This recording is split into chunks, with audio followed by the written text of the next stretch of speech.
Good afternoon and welcome to BeeTv News on the Hour. I am Evelyn Izivili and reading from the news in details.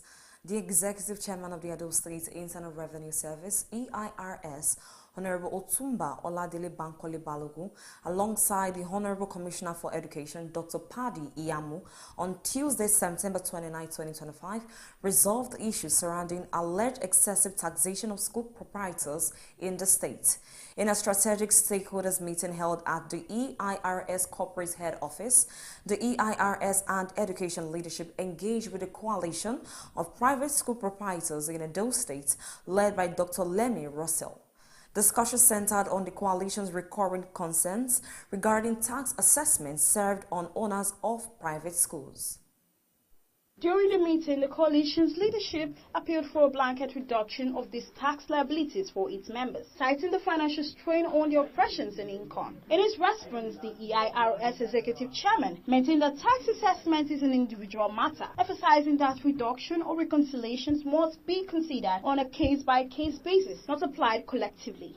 Otumba Bankole Balogun stressed that assessments are merit-driven and anchored on the income of each taxpayer, while also assuring them of the state government support for the educational businesses. At some point, we will look at individual cases. That's what I'm trying to say. We'll look at individual cases, and we must be 100% sure of, your turnovers, your incomes, and so on and so forth. And look at the assessments again. I'm just saying, we are responsible people. We work for the state, we work for you. We all work together. Nobody has any interest in pricing you out of business or taxing you out of existence. Let me just make that clear over and over and over again.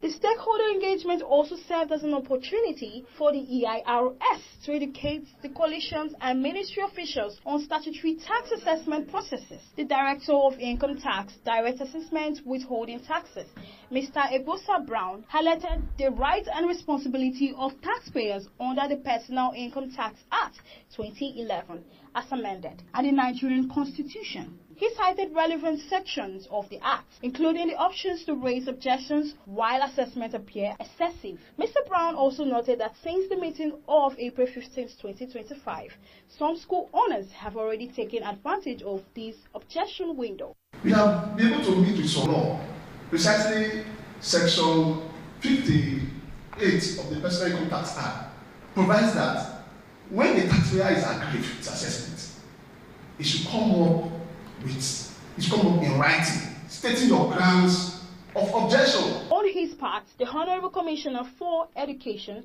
Dr. Paddy Iyamu, commended the EIRS for the opportunity to dialogue, noting that such engagement foster better understanding and cooperation between government agency and education stakeholders. He admonished the coalition to encourage its members to use the platform provided by law to resolve tax disputes amicably and responsibly, while assuring the coalition of their government commitments to ensuring their businesses thrive. He emphasized that paying tax is a fundamental civic responsibility of all business owners. This medium to thank you, our Honorable Chairman, for your time and for how you have piloted the meeting, explaining line item by line item. I think I've also learned one or two things from your presentation. And to the private school owners, I want to assure you that the government is committed in ensuring that your business thrives. Other school proprietors and coalitions members appealed to the EIRS for more tax education and awareness, opportunities to guide their present and future tax engagement. Let me also use the opportunity to appreciate our Honorable Commissioner who has broadcast this meeting. We really appreciate you, sir. This is an eye-opener. We have come to see the law. The meeting concluded with a clear understanding that while blanket reductions were not feasible, individual proprietors could pursue reconciliation and raise objection through the appropriate channel provided by tax laws. Present at the meeting as observers were leftist Omobu Diago and Comrade Solomon Idiogbe from their respective civil society organizations. The stakeholder engagement started in a series has therefore provided a clear path forward as school owners have been granted a renewed opportunities to individual objects to their tax assessment in line with the Personal Income Tax Act. Favor Kolawole reporting for BeeTv News.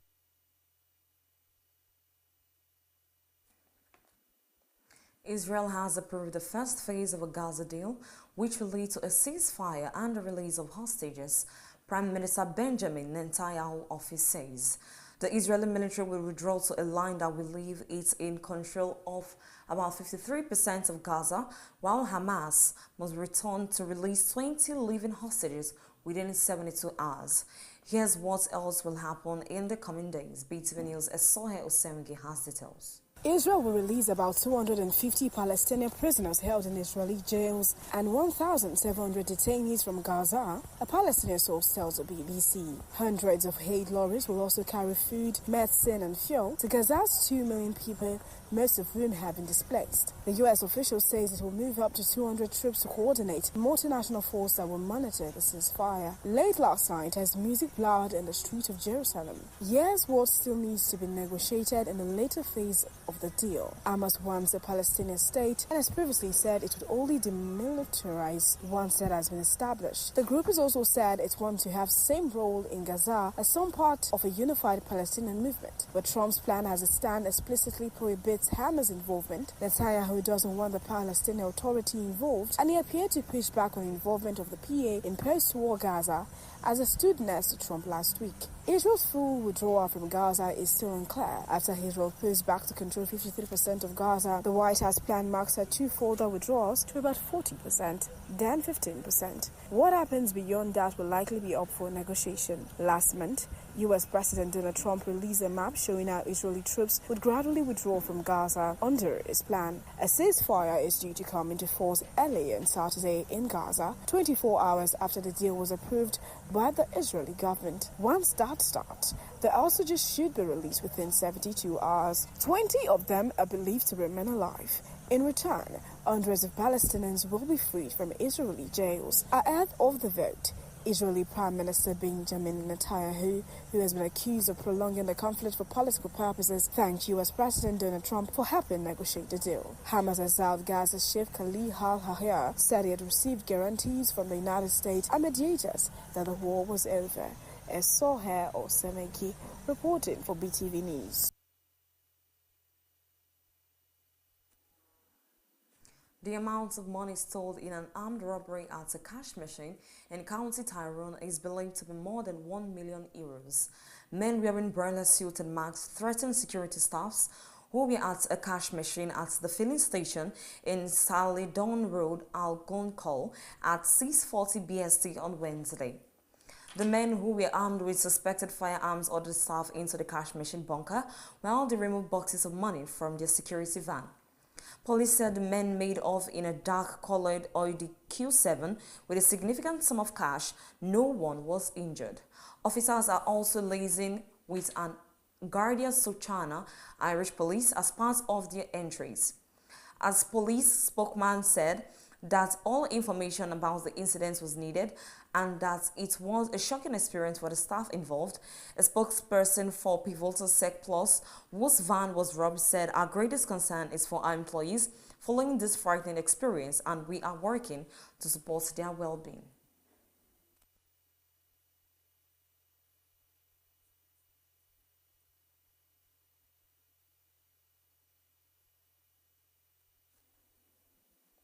Taiwan will build a dome-like air defense system to guard against hostile threats, President William Lai announced a day after his government warned that China is enhancing its ability to attack the island. Lai did not mention China by name, but Beijing has long claimed self-governed Taiwan as its own and hasn't ruled out the use of force to take it. BeeTv News' Temitope Oluwafemi reports. Lai also said there was a clear necessity to boost spending, a likely reference to increasing Chinese incursions into Taiwanese waters and airspace, including military drills that stimulate an invasion. But defense has become a polarizing subject in Taiwan, which remains divided about how the government should respond to the Chinese threats. Lai's opponents accuse him of using the fear of a Chinese invasion to shore up his support and urge more diplomacy with Beijing. But Taiwan's defense military has said that China could suddenly turn military drills increase into actual attack to catch Taiwan off guard. The island will increase its defense spending to more than 3% of its gross domestic product next year and up to 5% by 2030, Lai said on Friday, speaking on the occasion of National Day. This may be challenging, however, as an opposition-controlled legislator has blocked several spending bills this year. Unnamed sources who spoke to Reuters news agency compared the newly announced so-called Taiwan or T-Dome to Israel's Iron Dome network, which can intercept a range of short-range weapons and operate in all types of weather. The capabilities of the Iron Dome has been especially evident since Israel's war with Hamas started in October 2023. The shield has intercepted thousands of rockets fired by Hamas and other militant groups, such as Hezbollah, over the last 2 years. Equipped with multi-layered defense, high-level detection, and effective interception, Taiwan's T-Dome will weave a safety net to protect citizens, Lai said. Beijing has not responded to the announcement. While the T-Dome shows the Taiwan's commitment to self-defense, implementing it will be challenging, analysts say. If the system is modeled after Israel's, it will require a massive budget. It won't be easy, said political scientist Huan Jing-Wan of the National Cancun University. Although the U.S. is required by law to arm Taiwan in case of an attack, President Donald Trump's administration has urged the island to do more to defend itself. In his speech on Friday, Lai also called on China to demonstrate its responsibility befitting a major power by renouncing its use of force and coercion to enter the Taiwan Strait. Revealed by Beijing as a separatist, Lai has taken a more forceful stand against China compared to his predecessor, Tsai Ing-wen, including investing in Taiwan's military. In July, it held its largest and longest iteration of an annual military exercise aimed at readying the population for a possible invasion and publicly showcasing the island's defenses. Temitope Oluwafemi reporting for BeeTv News.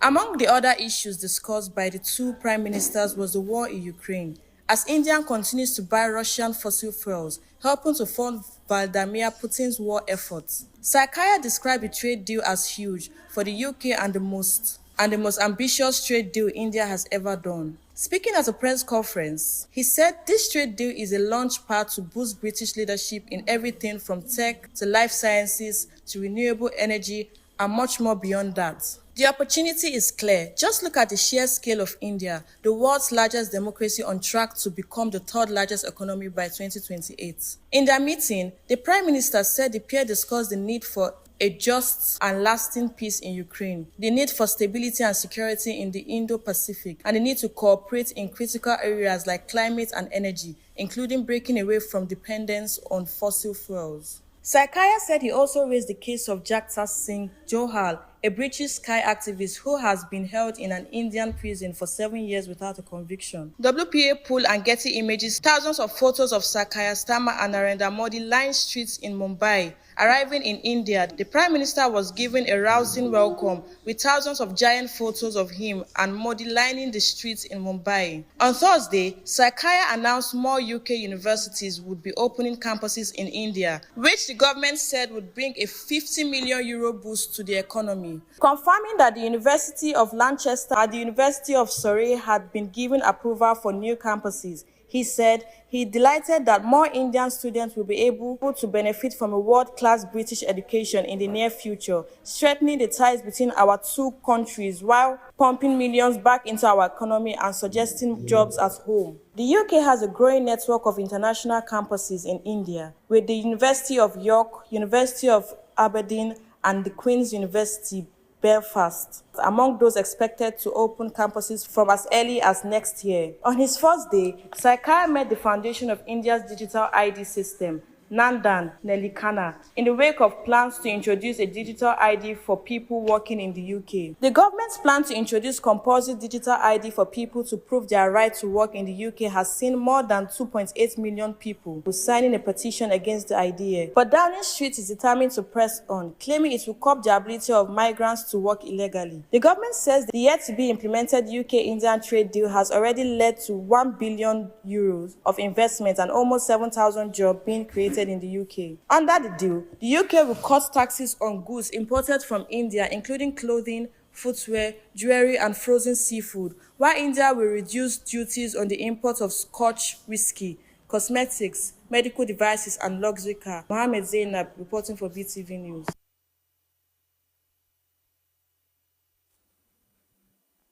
A South African farm worker has described to a court how he was forced by his boss to feed the bodies of 2 black women to pigs in an attempt to hide evidence after they were shot. Adrian DeWitt, 21, said he was told to throw the bodies into a pig exclosure, explaining that when pigs are hungry enough, they will eat anything, the reports. He admitted opening fire on the 2 women with his boss, farm owner Zachariah Jonas Oliver, before he ordered him to help dispose of the bodies.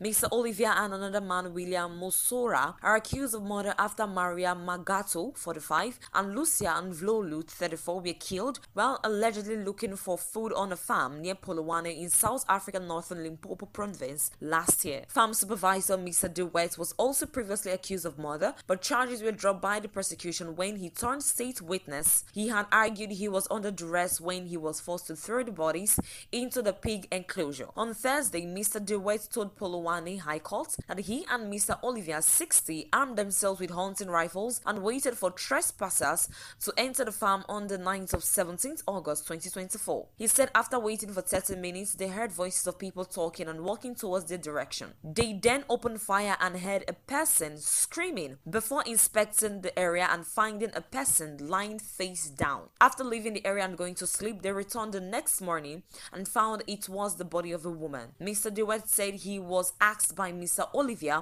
to help him throw the body inside the enclosure where 8 to 10 big adult pigs were kept. The following day, another body was found about 25 meters from where the first was found. Mr. Olivier, Mr. DeWitt, and Mr. Mosora, 50, are said to have then thrown the second body inside the pigsty. On the following Tuesday, they returned to it and found that the pig had bitten off large chunks of flesh on the women. Pictures presented as exhibits in court shows missing buttock, face, thighs, and shoulders.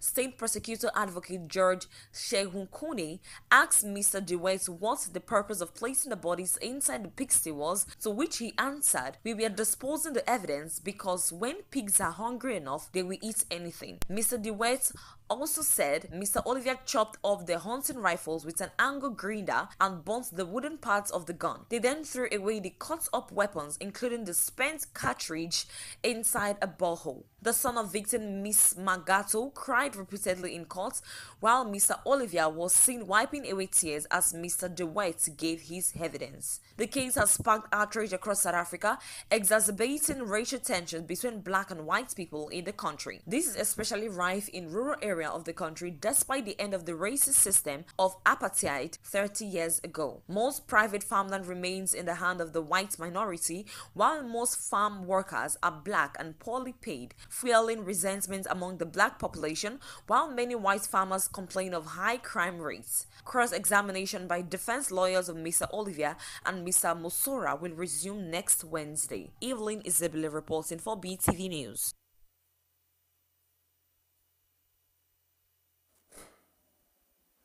A powerful 7.4 magnitude earthquake struck off the southern coast of the Philippines early Friday, prompting tsunami warnings and mass evacuations across coastal towns. The tremor, which hit near Davao City, caused buildings to sway violently, forcing hospitals to move patients outdoors and residents to flee to higher ground. Authorities say at least one person has been confirmed dead, while widespread power outages and aftershocks continue to rattle the region. The Philippine Disaster Agency reports that the quake caused panic in several provinces, with some students fainting and communities reporting structural damage. Experts from PIVO calls the country volcanic agency have urged calm, reminding citizens that the Philippines, situated on the Pacific Ring of Fire, is prone to frequent earthquakes and volcanic eruptions. Officials emphasize the importance of preparedness over panic after aftershock persists.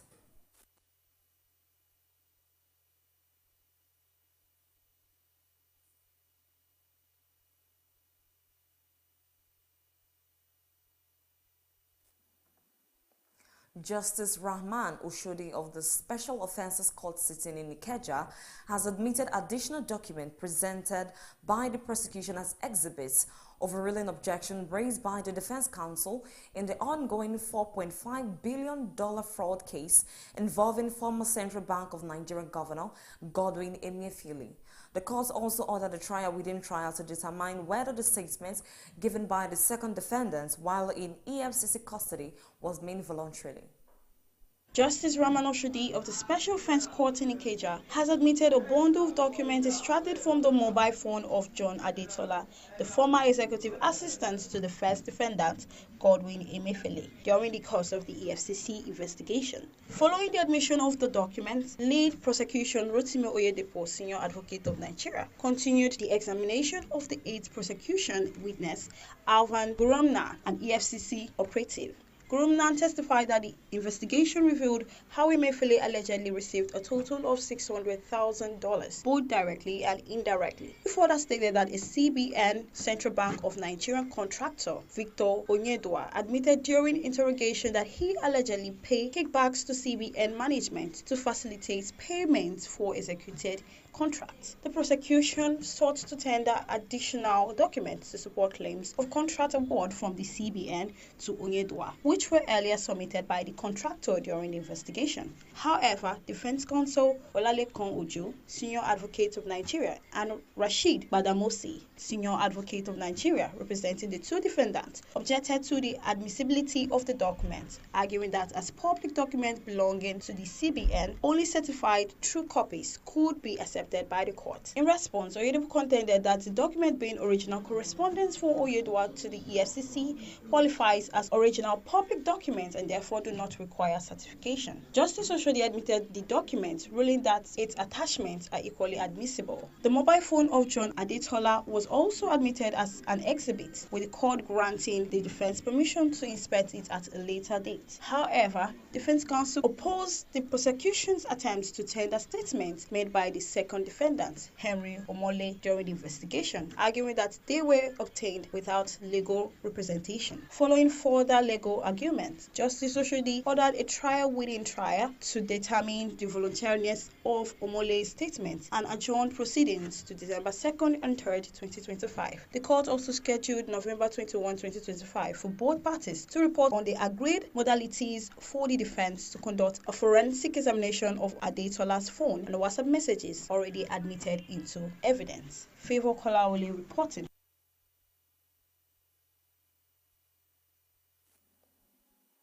We'll take a short break and we'll be right back shortly. Please stay with us.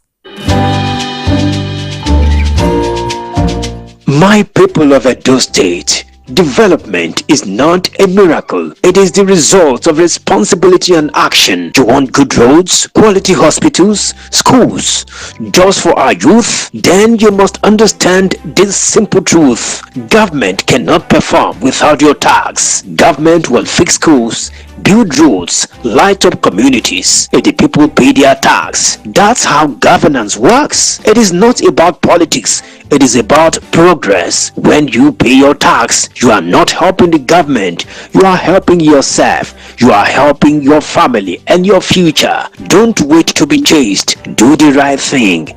Be part of building the new Edo State. Pay your tax with pride. Let us build Edo together.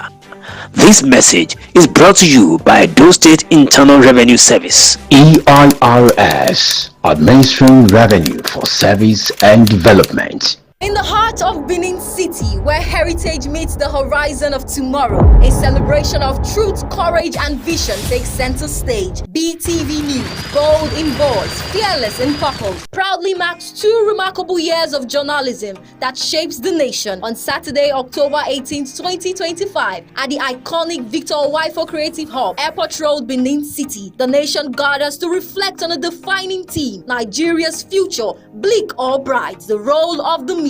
Leading this historic conversation, the governor of Edo State, Senator Monday Okpeholo, and his deputy, Right Honorable Dennis Idahosa. Mother of the day, Mrs. Edesili Okpeholo Anani, Coordinator Office of the First Lady, Edo State. Father of the day, Chief Dan Osi Obi, National Vice Chairman, South of the People's Democratic Party. Illuminating the team as guest speaker, scholar and statesman, Professor Eddie Eragbe, Professor of History and International Studies, UNIBEN. And in a moment of history, the BeeTv News Icon of the Year Award will be presented to His Excellency Senator Comrade Adams Aliu Eric Oshomole. And with vision for the future, BeeTv News unveils the BeeTv Foundation, a legacy of service, empowerment, and change, to be launched by Honorable Godwin Okodua, Managing Director, Club Ray, and supported by Honorable Sylvester Aigbobo, Deputy State Chairman, APC, Chief Host, Right Honorable Dr. Omoroge Ogbede Ihama, Executive Director, Corporate Services, Niger Delta Power Holding Company Limited. BeeTv News 2nd anniversary, Saturday, October 18th, time 3 p.m. at the Victor Owaifo Creative Hub, Benin City. Signed, Miss Best Orator, Managing Director, BeeTv News.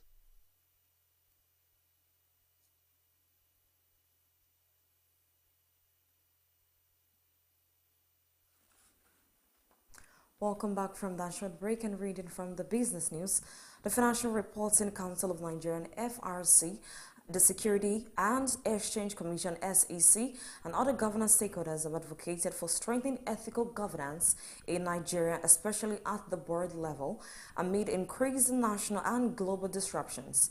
This was the focus of the 20th Anniversary Corporate Governance Conference of the Society for Corporate Governance Nigeria, SCGN, held under the theme Strengthening Ethical Governance in a Disrupted World. Reflection on governance journey for a sustainable future. Let's join BeeTv News team Tokwe Oluwafemi for details and more from the business world. The conference served as a platform for regulators, board leaders, and governance professionals to review progress made over the past 2 decades in promoting integrity, transparency, and responsible leadership. It also addressed emerging challenges undermining ethical governance in Nigeria. These include gaps in professional competence, environmental and data reporting, manipulation, digital corruption, and the growing influence of artificial intelligence and digital assets. In addition to the deliberations, 3 major publications were launched to commemorate the SCGN's 20-year milestone. These include Corporate Governance and Sustainability Reporting in Nigeria, Governance in Motion, 20 Years of Corporate Governance Influence and Impact, and the 28th edition of the Journal of Corporate Governance. Etel Africa Foundation, through Etel Nigeria, has launched its undergraduate tech scholarship program to support 100 Nigeria students pursuing degrees in information and communication technology-related disciplines. The program aims to address financial constraints and hinder academic and technical development among undergraduates. The scholarship covers full tuition accommodation, study materials, and a living stipend from the first year through the final year of study. Beneficiaries are selected from 100-level students enrolled in public universities and studying courses such as computer science, information technology, data science, software engineering, cybersecurity, artificial intelligence, and related fields. The scholarship is part of Etel's broader commitment to enhancing education in Nigeria. It implements existing initiatives such as the Reimagine Education Program in partnership with the UNICEF, the Adopt a School project, and a 1 billion contribution to the federal government's 3 million technical talent initiative. TAJ Bank records 185.15% oversubscription in 20 billion naira Sukuk offer. TAJ Bank Limited has achieved a 185.15% oversubscription in its latest 20 billion naira Mudaraba Sukuk issuance, with total subscriptions reaching 57.3 billion naira. The bond, which offers a 20.5% annual profit rate, is the second tranche under the bank's 100 billion naira Sukuk program. The strong market response reflects growing investor confidence in TAJ Bank's non-interest banking model and its performance in the Islamic finance space. Despite prevailing microeconomic challenges, the oversubscription also highlights a positive outlook for ethical finance products in Nigeria's capital markets. The successful bond insurance further strengthens the bank's position in the market and supports its objective of funding real sector projects through Sharia-compliant financial instruments. Temitope Oluwafemi reporting for BeeTv News.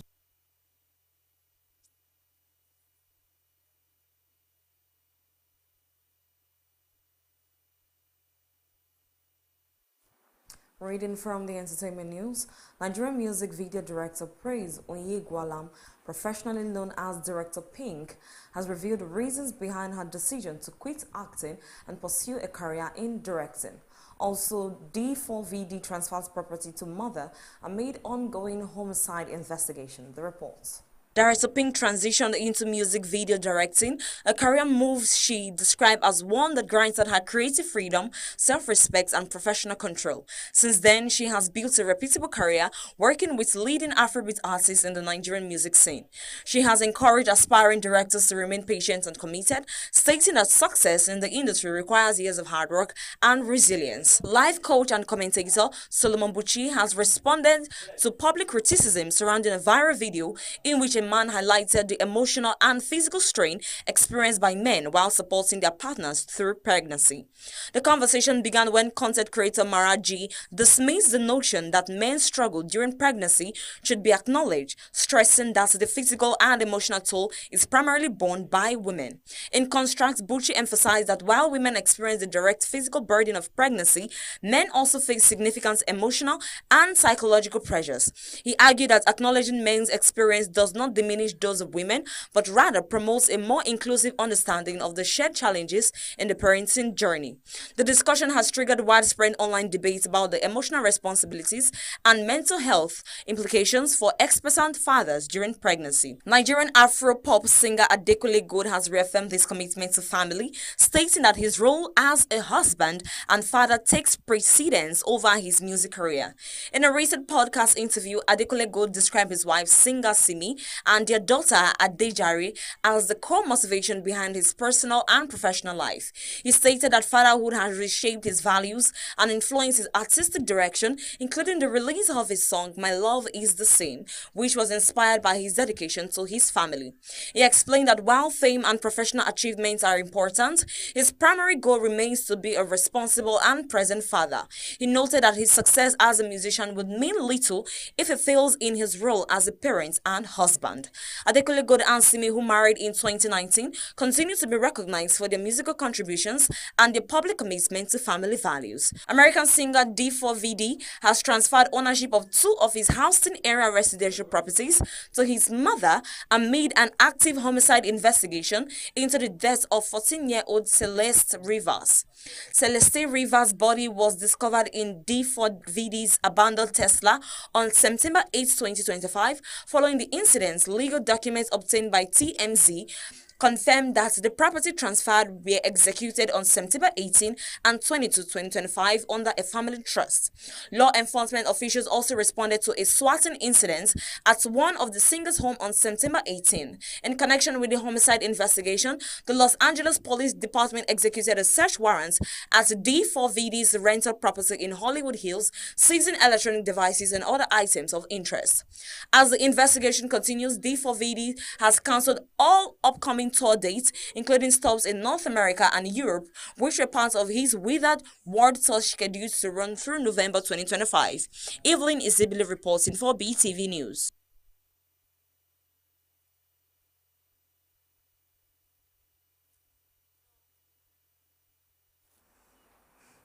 And lastly, on today's bulletin, the U.S. National Basketball Association, NBA, will return to China this week for the first time since 2019. Two preseason games are scheduled for Friday and Sunday between the Brooklyn Nets and the Phoenix Sun at the arena in Moscow Veninskans Casino in Hotel. BeeTv News Freeman Osawi has details. China effectively froze the NBA out 6 years ago when one of the organizers' manager wrote in support of pro-democracy protesters in Hong Kong, a former British colony that has seen a clampdown on civil liberties. The games comes after the NBA and China technology giant Alibaba announced a multi-year partnership at the end of last year. The Brooklyn's Nets are owned by the company's chair, Joseph Tsai. It is the first time an NBA fixture has been played in Macau, a special administration region like Hong Kong, known for its casinos since 2007. The NBA has cast the games as part of efforts to tap into a burgeoning viewership of American basketball in the country, which Commissioner Adam Silver telling news agency. Analysts by US sports broadcaster ESPN in 2022 suggest the value of NBA China, the arm that managed the operation in the country, was estimated at approximately $5 billion, 3.7 billion euros. And that's it on Sport News. Freeman Usawa reporting for BeeTv News.